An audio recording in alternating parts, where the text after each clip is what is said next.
వాళ్ళు ఎవరికల్లా రియాక్ట్ అయ్యారు. అది ఇంకా బాధగా ఉంటుంది. ఒకసారి నేను మీ అందరూ రిక్వెస్ట్ చేసేది ఒకటే, దయచేసి ఒక్కసారి తెలుసుకొని ఇలాంటి సిచ్యువేషన్ ఇలాంటి అయినా జరిగితే తెలుసుకొని మరి రియాక్ట్ అవ్వండి ప్లీజ్.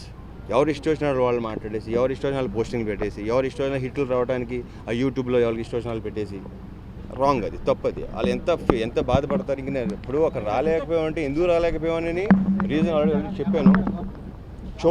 కేవలం చూడలేక నేను కానీ మా మదర్ కానీ ఫాదర్ కానీ విషయం తెలిసిన వెంటనే వాళ్ళ రియాక్షన్ కానీ వాళ్ళు ఎలా కొలాప్స్ అయ్యారో మీ ఎవరికి తెలియదు. సో దయచేసి ఒక్కసారి ఆలోచించి రియాక్ట్ అవ్వండి. నా హంబల్ రిక్వెస్ట్ మీ అందరికీ. ఎందుకంటే మా బ్రదర్కి నాకు రిలేషన్ సంగతి మీ ఎవరికైనా తెలుసు, ఎవరికి తెలియదు. పైగా 2-3 సార్లు చెప్పడం జరిగింది. మేము ఎలా ఉంటామో, మేము బ్రదర్స్ ఎలా ఉంటామో, మేము అందరూ ఎలా ఉంటామో, ఫ్యామిలీ మెంబర్స్ ఎలా ఉంటామో అందరికీ తెలిసిన విషయం ఇది. అయినా సరే ఎవరు ఇష్టం వచ్చిన వాళ్ళు కొంతమంది, అందరినీ అనట్లేదు, కొంతమంది, అది పద్ధతి కాదు. ప్లీజ్ ఇక్కడి నుంచి అలాంటి చేయకండి దయచేసి. I again it's my humble request. ఇప్పుడు మా చిన్నాన్ని జూనియర్ ఆర్టిస్ట్ని చేశారు.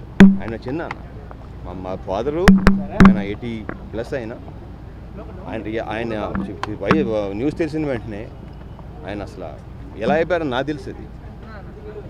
సో ఒకసారి తెలుసుకొని ప్లీజ్ తెలుసుకొని చెప్పండి. రవి గారు, అంటే మీరు అభ్యంతరం అంటే పర్టికులర్గా అంటే మీడియా రాసిన వాటిలో మీడియాలో అందరూ కాదండి, కొంతమందిని అంటున్నాను నేను. రవి గారు, రోజు మూర్తిరాజు గారు వచ్చారు, కానీ ఎట్ ద సేమ్ టైం ఒక బయట వ్యక్తి తోటి మీరు రెమ్యూనరేషన్ ఇచ్చి అక్కడ అదే రాంగ్.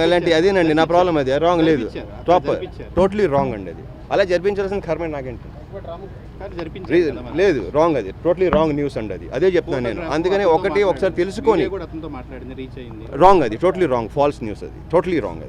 అదే అంటున్నాను.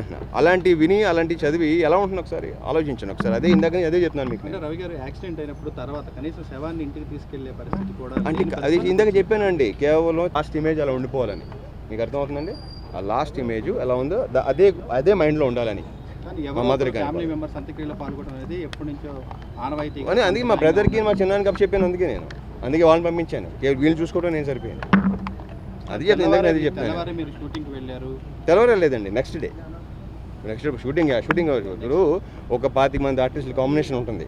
మళ్ళీ ఆ కాంబినేషన్ పట్టుకోవాలంటే ఎన్ని ఇబ్బందులు ఉంటాయో డెఫినెట్గా మీకు కూడా ఎంతో కొంత ఐడియా ఉంటుంది దాని గురించి. అందుకే చేయాల్సి వచ్చింది. మీరు ఆర్టిస్టులతో నవ్వుతూ సెల్ఫీ దిగిన ఫోటోలు రాంగ్ అండి. అసలు హరితేజ అనే యాక్ట్రెస్ ఇన్స్టాగ్రామ్లో పోస్ట్ చేసేది కూడా మీడియా అంటే నవ్వుతూ అంటే కాదు. ఇప్పుడు అక్కడ వచ్చేసరికి చిన్న స్మైల్. అంటే మీరు మీడియా రాసిన వార్తల్ని ఖండించకుండా మీడియా వ్యవహారాన్ని తప్పుపడితే అది వేరు. కానీ మీరు ఏమంటున్నారంటే రాసినటువంటి మీడియాని చాలా పత్రికలు రాశాయి, వార్తల్ని తప్పు పట్టడం అనేది తప్పు కదా.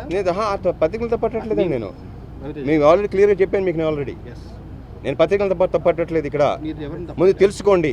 ఒక యూట్యూబ్లో కొన్ని హిట్స్ చూశాను, మొత్తం చూడలేదు, 1-2 నాకు చెప్పారు. అది కూడా నేను చూడటం ఇష్టం లేక నాకు. అంటే మీరు చేసేటువంటి వ్యాఖ్యలు ఏవైతే ఉన్నాయో రాసినటువంటి మీడియా మీద అందరి మీద మీరు ఒక పత్రిక ఇచ్చినటువంటి ఇంటర్వ్యూలో మీరు ఏ మీడియాని తప్పట్టారో media is ready with proofs.